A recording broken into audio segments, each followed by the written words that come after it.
During the 18th and 19th centuries, Sheffield grew rapidly. Its iron and steel industries became world famous, and Sheffield cutlery was recognised for its high quality. Sheffield's industry developed because of the availability of natural resources such as coal and iron ore, and the many rivers which could be used for water power.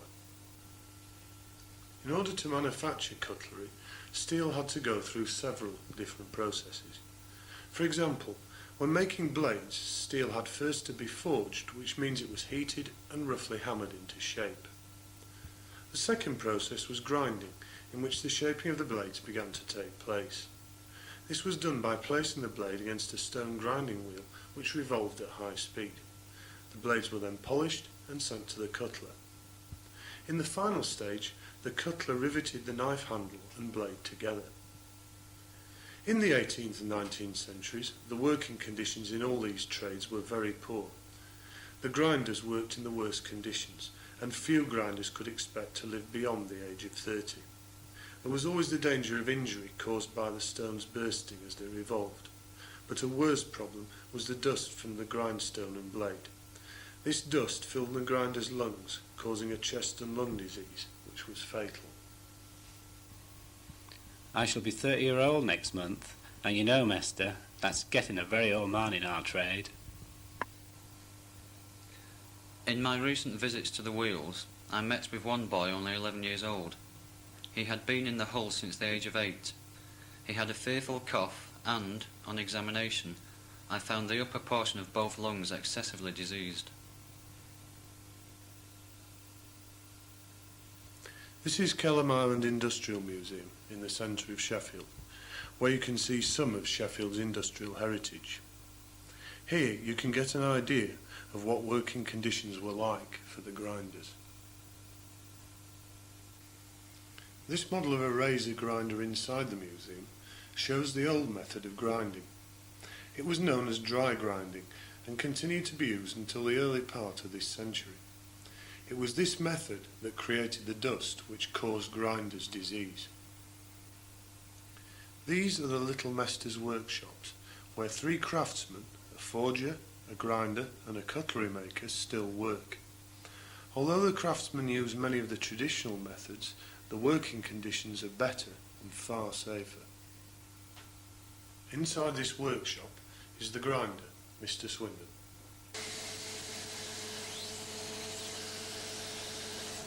What I'm doing now is grinding letter openers, and I get the blades from the forge, the black blades from the forge, grind them, glaze them, polish them.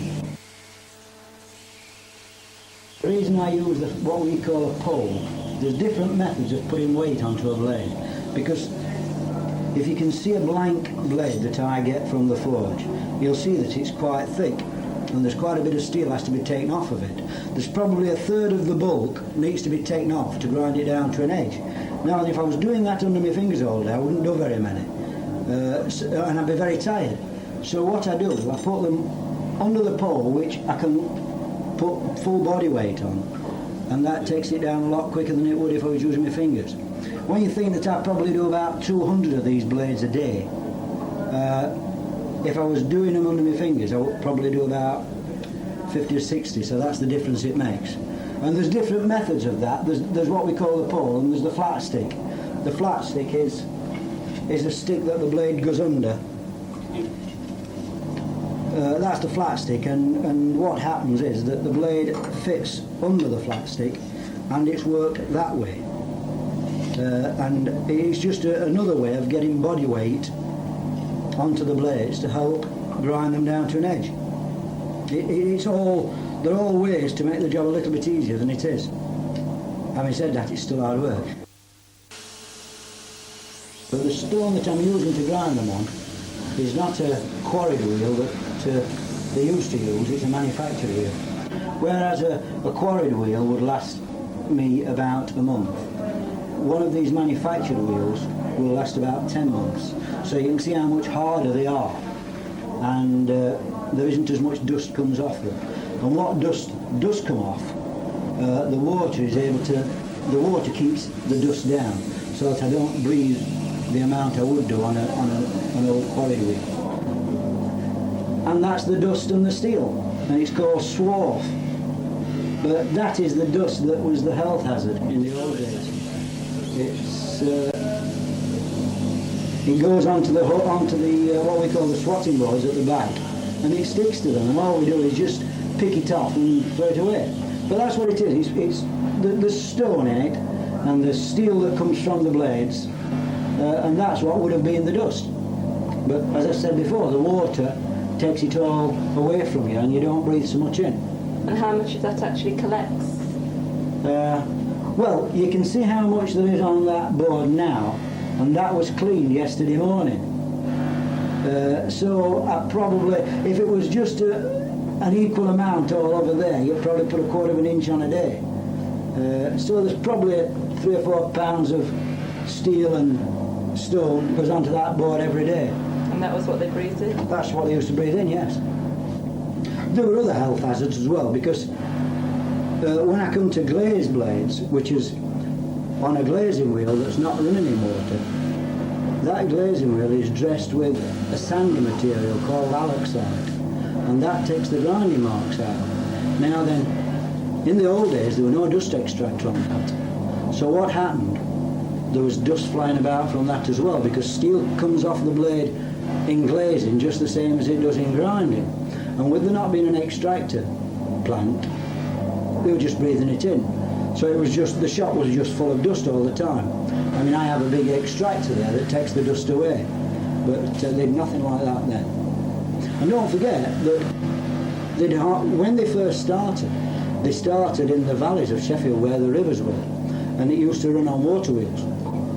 There was no power whatever. I mean, they'd have paraffin lamps to see by, and the rivers ran the water wheel, and they worked with no power at all. So they couldn't have an extraction plant because it runs on electricity. Because polishing and glazing are dry processes, extractor fans are used nowadays to reduce the dust in the environment. The manufactured grinding wheels are much safer, not only because they create less dust, but also for another reason. Things are a little bit safer now because of the manufactured wheels. The quarried stones were a lot more dangerous from a health aspect, and also from the fact that the stones used to break more often. And to help people not get hurt so much, there was the chains on the horsing. They were attached to hooks in the floor with iron bands, solid oak horsing, and the idea was that if the stone did break, it would hit the underside of here, and the chains would hold whoever was working on it down. But the trouble was, these stones weigh about 300 weight each, and I've had one break, even a manufactured one, and half of it went through the wall in front of me, and the other half hit the underside of here. But fortunately, the chains held the horsing down, but they straightened the hooks in the floor out. There was that much force. And when a stone's running, a 300 weight stone is running at about 600 revs a minute, you can see the power that's going to come under that horsing, and nearly knock you off. The growth of Sheffield's cutlery industry was originally based on hundreds of such little masters working in dusty and dangerous conditions. Today, most knives are produced in large factories, so few craftsmen now work using the traditional methods. But for those that do, it still remains a hard and sometimes dangerous occupation.